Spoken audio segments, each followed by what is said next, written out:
Ọbasanjọ sọ̀rọ̀ nípa Gomina Adeleke, ẹ gbọ́ ohun tó sọ.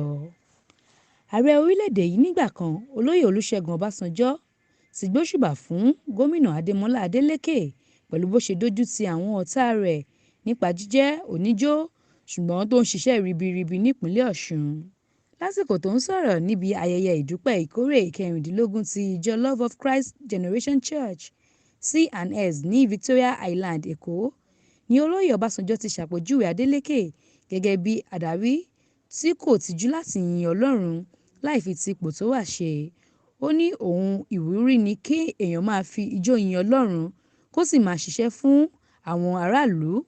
Gẹ́gẹ́ bí Ọbásanjọ́ ṣe wí, Gómìnà, wọ́n ní oníjó ni ọ́ ṣùgbọ́n òun jó láti yin Ọlọ́run ni. Mo tún gbọ́ pé òun ṣiṣẹ́ ribiribi fún àwọn èèyàn rẹ̀. Inú mi dùn fún èyí. Mo ń gbọ́ nípa onírúurú iṣẹ́ ìdàgbàsókè tó ń wáyé lọ́ṣun. Ọlọ́run tó ń sìn yóò bùkún ìpínlẹ̀ àti ìjọba rẹ̀. Bákan náà ni mo tún gbọ́ pé adarí tó ń gbọ́ ìmọ̀ràn tọmọdé tàgbà ní ọ́. Inú mi dùn láti gbọ́ bẹ́ẹ̀.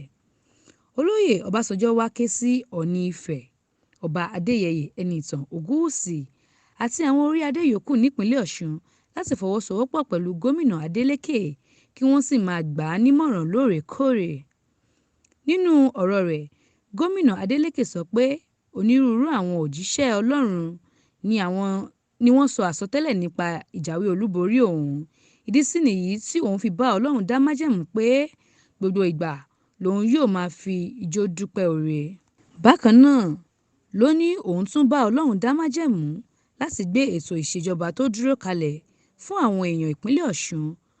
Kò sì sí ẹ̀ka tí òun kò tíì fọwọ́ kàn láàrin ìwọ̀nba àsìkò tí òun ti lò.